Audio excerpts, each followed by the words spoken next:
Hi, everybody. Welcome back to another year of Second Breakfast Podcast. Welcome to 2013, everyone. I'm Andy Roth alongside Phil Duvall. Say hi, Phil. Hi, Andy. What's going on? There's a whole other person Is it? on What? our podcast. Oh my God! What? How did that happen? Ladies and gentlemen, welcome back. Welcome back to Second Breakfast Podcast. But we're in a new country. We are with New the world. undiscovered country, the country of having guests on It's our no country podcast. for old men. I'll tell you that right It now. is no country for old men. That's right. Uh, uh, Guest number one, a good friend and a family member of mine, Kenneth Quinney. Ken, say hi to everybody. Hello, everybody out there in podcast land. There you go. Oh, I like this already. I got to tell you. Right? It's so much more fun. Maybe this nepotism thing will work out. It's got legs. It's got legs. I got to be honest. I was kind of getting sick of you. Just like just Do you feel a little bit Francis Ford Coppola right now? Do you I feel do. like just a little bit Coppola? a little bit. A little Can we bit. get Talia Shire on this show? Explain yourself, Talia Shire. Explain yourself. Ken is my, and I think I have this right, my second cousin once removed in law. Right. Um, Yeah, you got it. Or family. That's at least one step further than I could possibly count. There we go. There we go. Ken, not for nothing, was there at the acquisition of the red boot. Oh. I also have So one. Ken, you have a red boot? I do. I couldn't find it though. It's somewhere, but I know. I was hoping you were gonna say I tried to talk him out of it, but I couldn't. But instead, you're like, I got one too. Da-doo-doo. Lives in Texas, you know. So I'm jealous. I'm jealous. I live in Southern California. We could have red sandals, but everything would spill right out. What would be the point? That's right. Works more as a plate rather than It does. than It's a little bit drinking more or of a something. plate. I think I might have a set of them. So if I ever find the other one, I'll send you one. Nice, man. So- Thank you. Yeah. Hey, it's I have the a- gift I'm giving.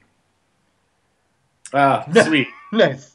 Nice. For There's those- nothing in it. I'm not drinking out of that. So. For those just listening via iTunes or whatever, Phil just showed us his. Was that a penguin? It's a Yeah. penguin wearing a hat because that's when we anthropomorphize animals, it makes them cuter. Yes, but he's not He actually drank drinking out out of of his it. head. So thanks for nothing there. Well, Big guy. gentlemen, thank you for having me on your wonderful podcast. I have been listening since you've been on, and I really enjoy it. I listen to it all the time at work, so I'm privileged to be on. That's what I'd like to hear. Ken, I got to tell you, you're not on here just as a reward for your faithfulness. You're here to prove a point. We've got things to talk about. We have you on the show because apparently you have some knowledge of the conversation we're going to have and that you have some level of expertise. We are in the event of this magnum opus from the greatest living filmmaker, according to me, Quentin Tarantino. There's a movie Django Unchained, and it is sort of really brought us into this conversation about revenge movies, about movies wherein revenge is a centerpiece of the film, a main plot point of the film. And according to my intrepid partner Andy, you have a thing or two to say about revenge movies. I do. I think that this is my favorite genre of films. Fantastic. Awesome. When did you start realizing that revenge movies were a special part of your little heart? Probably around middle school. My parents never had any restrictions on what I could watch as a child. Amen. Good. Yeah, so I saw Texas Chainsaw Massacre probably at 7, so forth. So I saw And started taking Klonopin for your night terrors at age 8. yeah, pretty close. But revenge movies, I think, before I had a growth spurt in middle school, I was bullied quite a bit.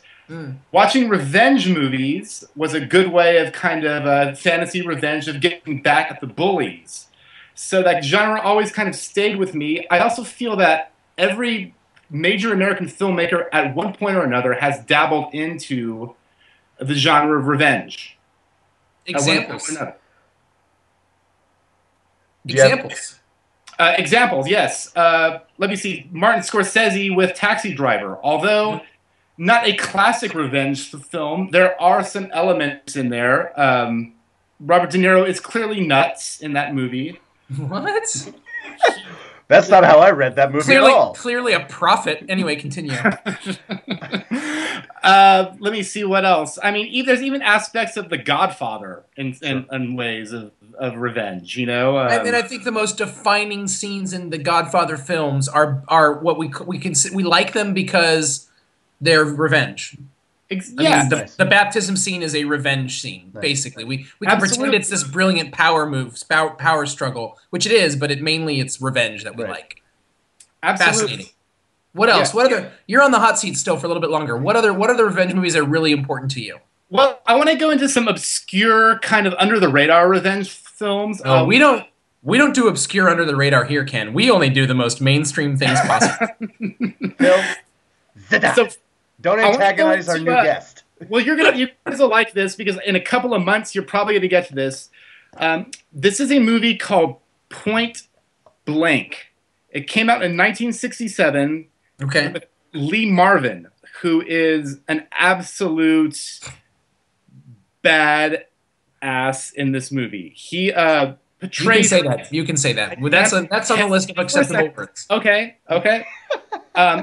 So, filmed in 1967, Lee Marvin portrays a criminal who is double-crossed by his wife and best friend in a heist on Alcatraz Island.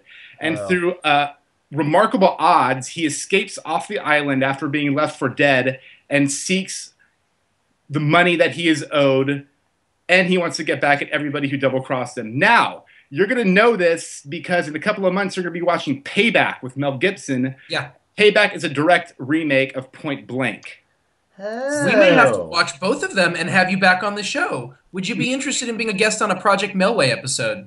Absolutely, I would. Yes. Okay. We may do that. We'll think about it. So Payback is a great movie. Dangle the carrot, bring it back.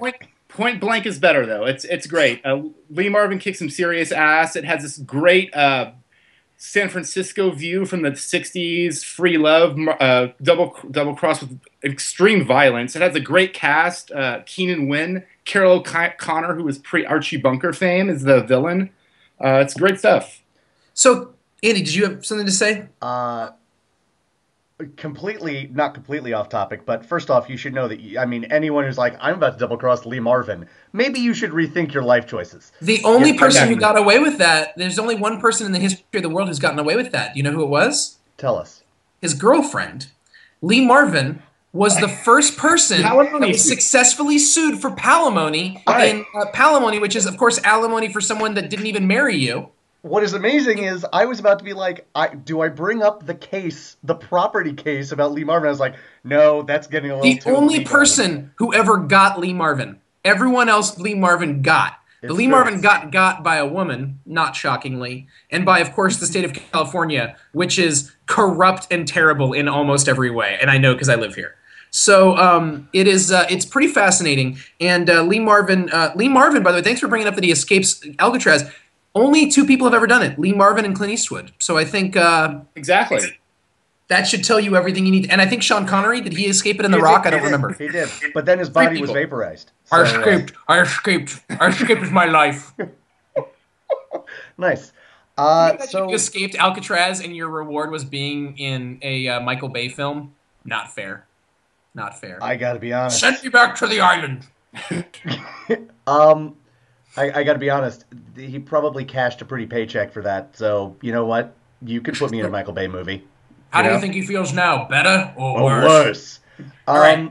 Wow. So, let's dive into some revenge movie talk. But first, and it seems pretty simple, but there are some things I want to talk about with regard to this. Let's define a revenge movie, right? Yeah. Because every genre has tropes, standard plot points that you expect to see.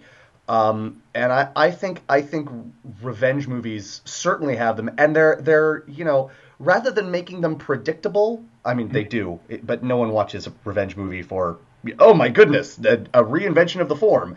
Yes. It's sort of like a comfortable touchstone. So Ken, what do you think? How would you define a revenge movie? In the simplest, most generic term, probably some ill will happening to the protagonist or his family, and basically going after the people so they can get their comeuppance. Sure. Did you say Kermuppins?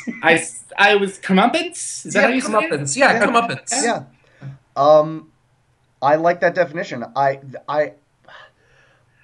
I find that they, and this is not a commentary on the quality, but I find they fall into two camps. There's one, well, maybe it's a commentary on the quality. There's one type that is purely exploitation, which is someone got done wrong to, and he does wrong to other people, and that's it. Yes. Walking Tall and Death Wish. Yes, yes, Okay. Well absolutely. played. Well Although, played.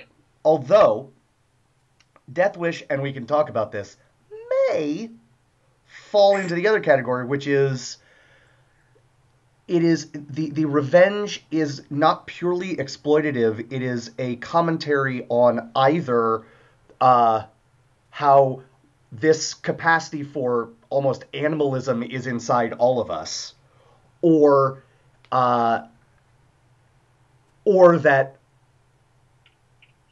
or there's some larger point, I guess, is what I want to say. Like I will agree with you. Death Wish 1 does fall into that category, Yep. But Death Wish 2 through 99, 2 through N. Yes.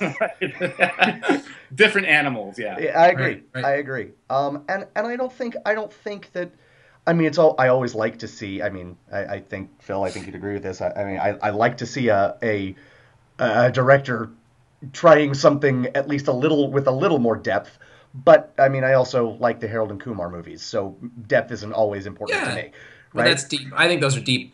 Is First Blood a revenge movie? I was watching that the other night, and I think it falls into that camp. I think when we get into our major topic of Django Unchained and Tarantino, I think we're going to have to talk about First Blood because I think it fits Okay. within that sort of.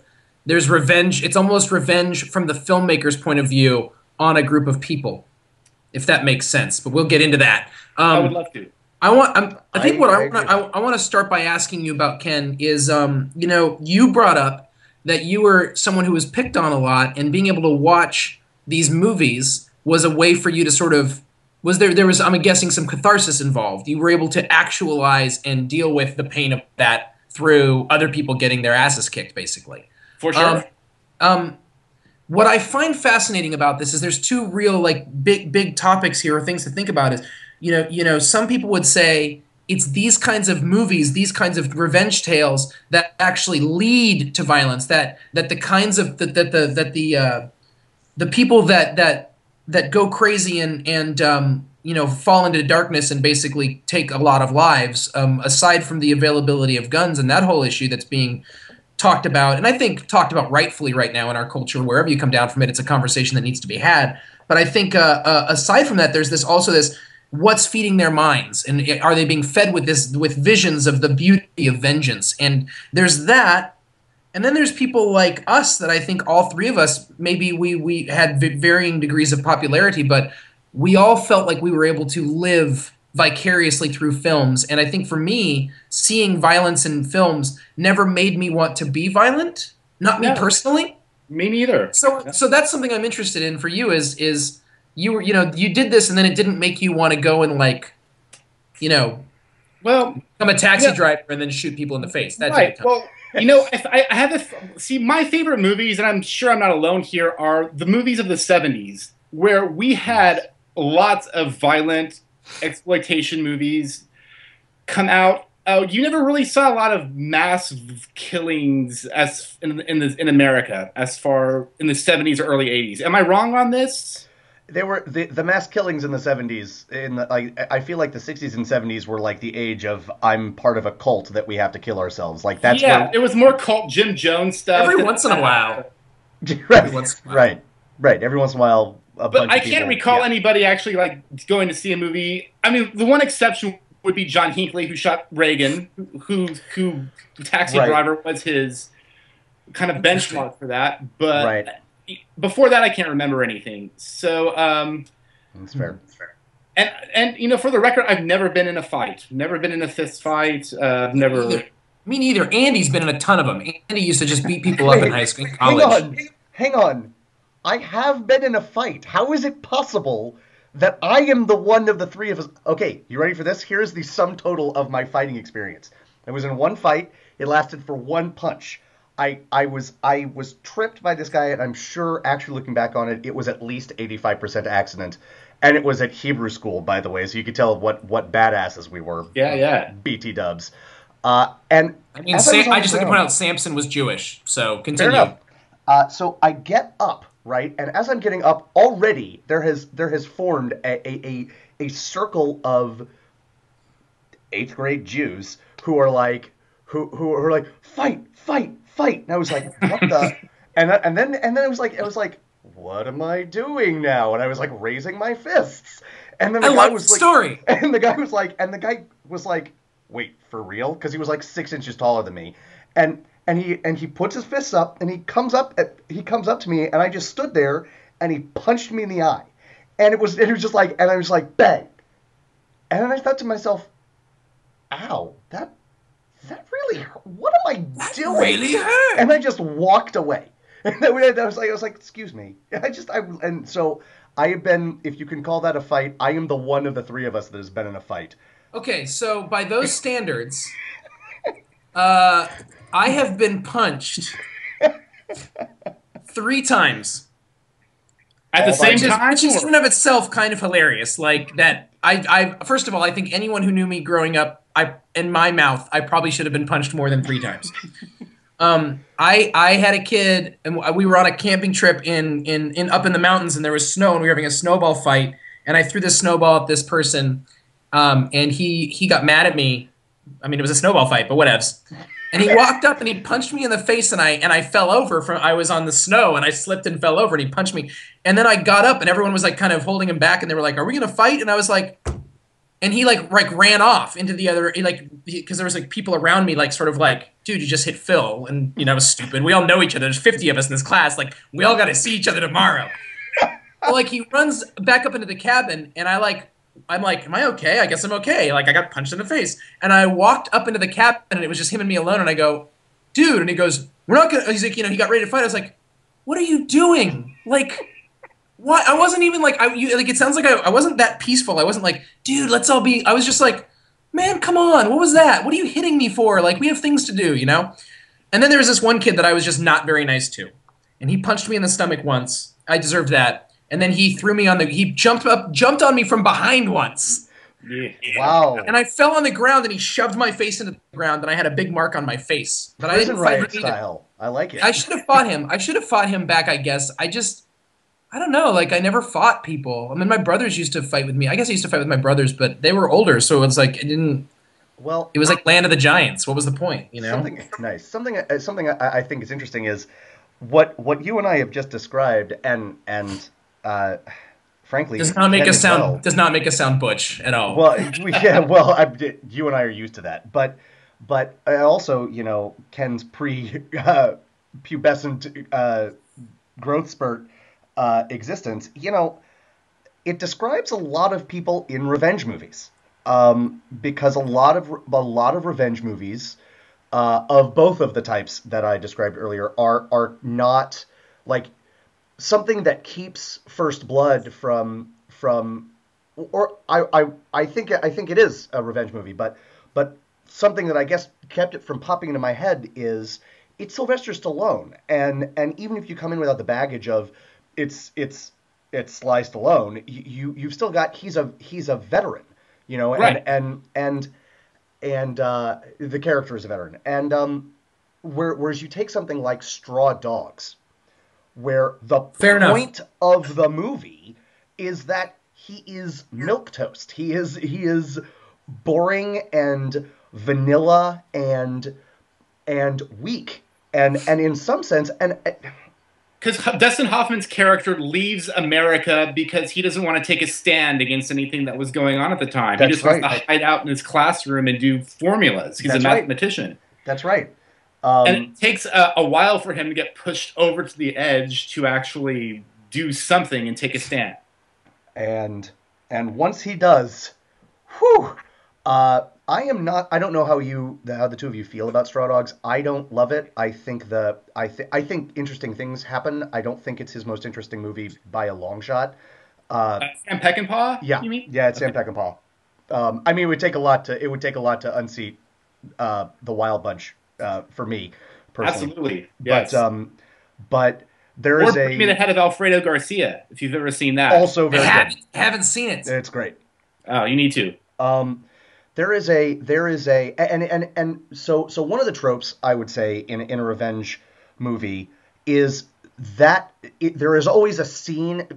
I don't want to say always, but I can't think of any sort of iconic revenge movies where you don't see that thing that switches the person from either from nonviolent to violent. Even if the Hmm. person is given to violence beforehand, it focuses the violence, if you will. And Straw Dogs has one of the hardest scenes to watch in movie history. There is a rape scene involving his wife, and it is, I mean, uh, I will be charitable and say it is just this side of exploitative, um, but So how do we define exploitative? Because I didn't grow up loving exploitation flicks of any right. kind.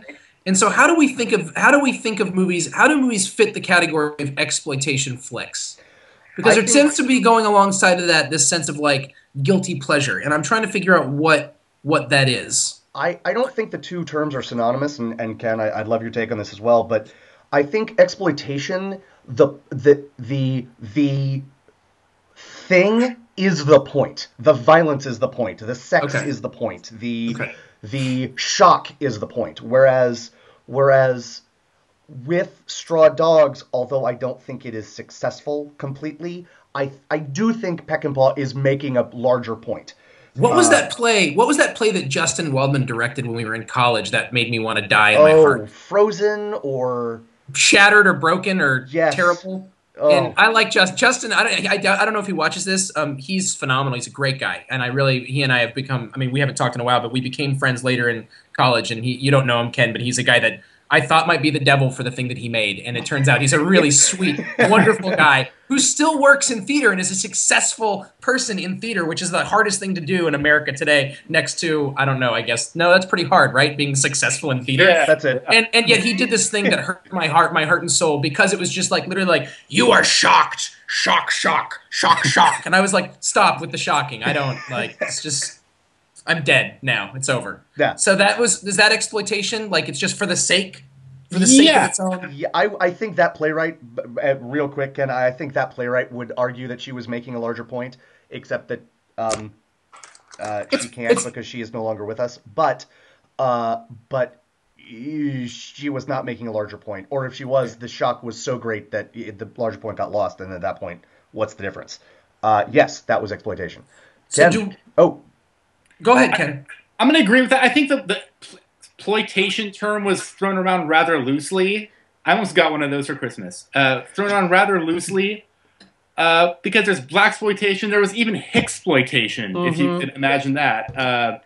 I could. Walking Tall was definitely part of that. Straw Dogs can be considered a hicksploitation in a way. sure, just not American hits. Deliverance, hicksploitation, but yeah. We talked about 28 Days Later, and 28 Days Later did this as well as the original Straw Dogs. I'm from now on we'll just call it Straw Dogs. I forget. We don't want to remember that there was a remake. Right. That reminds us that other countries have rednecks, and I think that's super.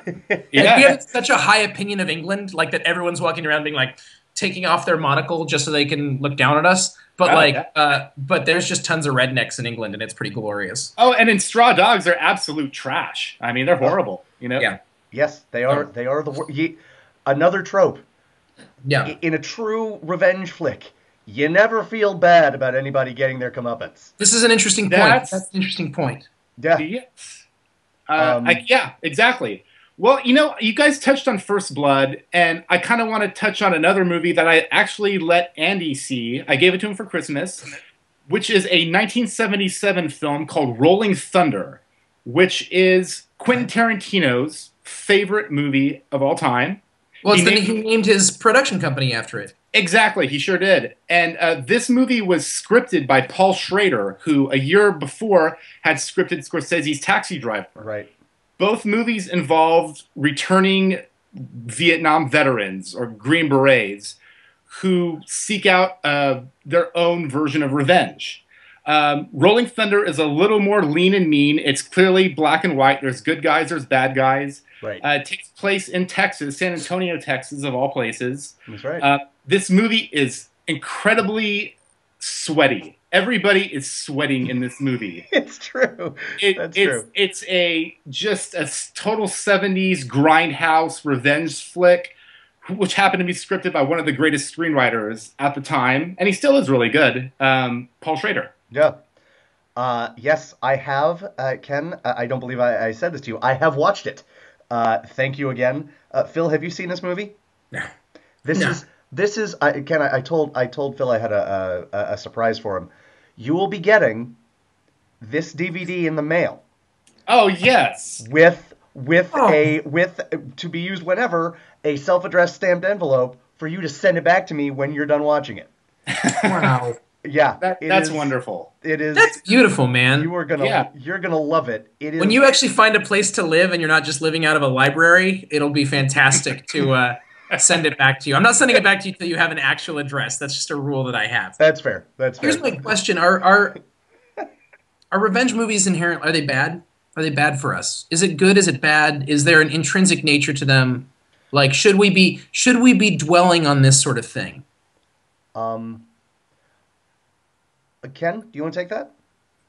Actually, I want to hear your opinion because I don't dwell on this. I really just enjoy it. Okay, I'm gonna bring up two movies we haven't talked about yet. Okay. One's a foreign film, one is not. The foreign film is Old Boy, Ah, yes. and the non-foreign film is a film called Hard Candy. Yeah, I've seen them both. Yes. Phil, I have seen neither, so educate me. You're excited. So Old Boy.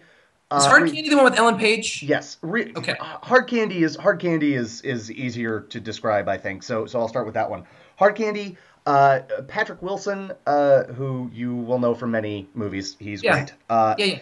He plays at the beginning, arguably, maybe he is, maybe he isn't, an internet predator of young girls, and he meets Ellen Page at in a public place, but then they go back to his house, and she turns the tables on him very quickly, and basically proceeds to torture him for the length of the movie. Old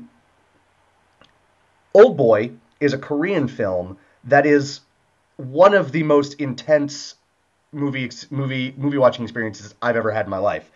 A man who is kind of a loser. He has a wife who he doesn't really love, and she doesn't really love him, and a daughter that barely knows him, and he steps into a phone booth and can remind me about this. It's to like apologize for not being there at his daughter's birthday party or something like that, and like someone goes to get the daughter to put her on the phone, and when she comes to the phone, he has been abducted. He's gone, and he is put in an apartment, and by someone who you never see, and he is kept there for 15 years.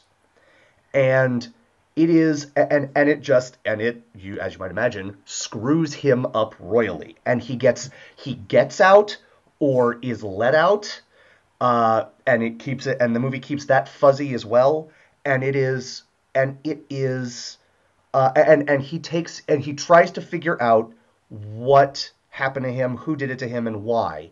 And the story is, and then take revenge on them. And the story is that process. And I bring up those two movies because they are, Old Boy is an excellent, excellent movie. I think Hard Candy's an okay movie. It's elevated by the performances of Ellen Page and Patrick Wilson. But I don't think it's anything great. What country did what's it called? Old Boy? Korean, Old Boy. yeah. South Korean? Yeah. Okay. Yeah. And actually, Spike Lee is remaking it for American audiences right now with Josh Brolin as Old Boy. Yes. I'm just shaking my head, but go ahead. I do like Spike Lee. I love Josh Brolin. I think it could actually be good. Spike Lee's on probation. Spike Lee's on probation. Continue.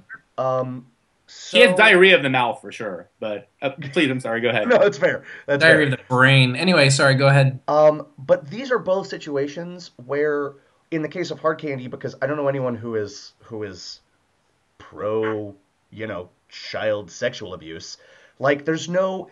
It is in some sense safe in that way, and I think the makers of that movie might bristle at that because of some of the things they put.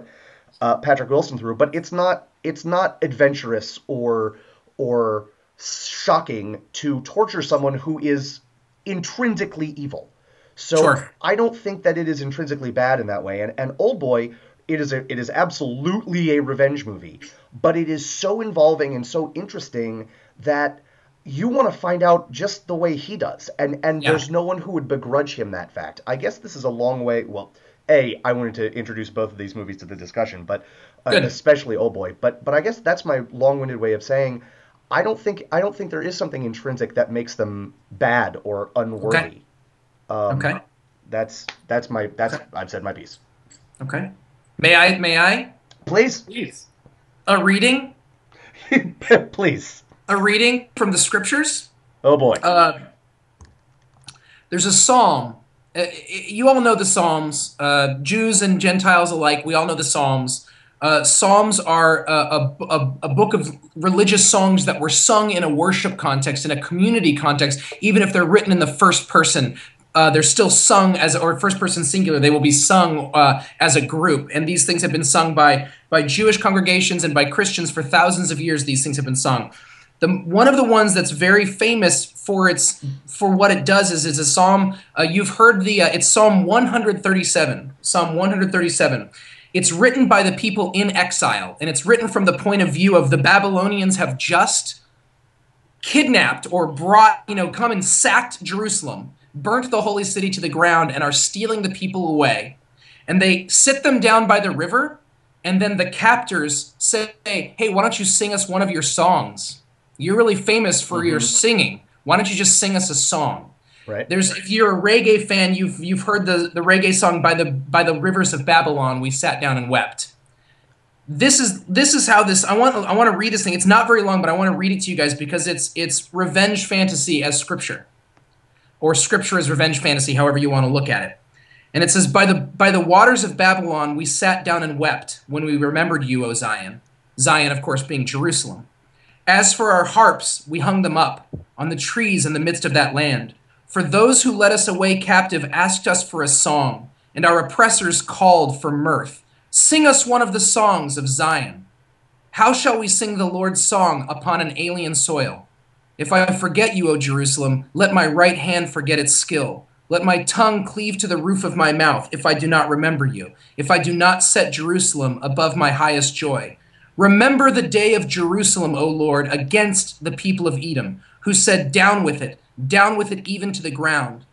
O daughter of Babylon, doomed to destruction, happy the one who pays you back for what you have done to us.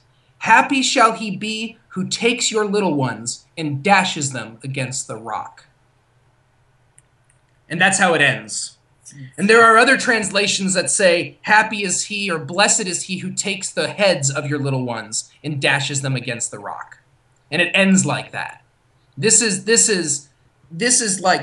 revenge fantasy written into the songs of scripture. And I'm fascinated by it from a religious standpoint, that there's this collective singing of this song where they're praying for the deaths of the children of their enemies. And there's this idea that through their ability to sing this together and to say it together, they're able to actually exorcise some of the demons. That it doesn't mean they actually want to kill the children. They do, perhaps. There's this piece of them that says anyone who's a Babylonian should die. But the ability to actually sing this out together may be something that helps them through the pain in such a way that then they don't have to go on killing sprees, perhaps. Is that interesting? I don't know. Please. Absolutely. Yes. No. Yeah, I've never actually heard that completely read to me before, so that was very interesting. And they don't generally read those in church anymore. Shockingly, that's not one of the ones we do in our That's not in the heavy lectionary. rotation. That's not one that pops up. Right. Andy, what do you think? Well, something, and please understand that I am aware that this is not why you read it, but one thing the thing I found most interesting in terms of how it applies to revenge movies is how it ended. Like, we're gonna kill all your children, done, right? Really? And something else about revenge movies, there's not a lot of like wrap up at the end of an act 3. Right. It Like- just kind of everybody's dead. It ends with the violence. The violence is the end. Yes. And what's great, and one thing I love about Jewish and Christian scriptures in general, or quite often, is that they're very clear. Vengeance is God's. So it's not we're going to kill them. It's basically we can't wait for the day of the Lord. We can't wait for judgment, because when judgment comes, God will take care of you all, since we can't. So it's this very interesting, like, that but it ends and is sort of like it's the violence. Like, there is nothing after it. Rolling Thunder, like there isn't 30 seconds to the movie after the last gunshot. No, there's maybe 30 seconds. Yeah. Well, guys, do you remember Steven Soderbergh's The Limey? I haven't seen it. I haven't. I've only seen the first 5 minutes of that, and that's my problem. I feel because they're going for a revenge movie, but it's Steven Soderbergh's spin on a revenge movie, and it's wonderful. So I highly suggest you check it out. All right. Okay.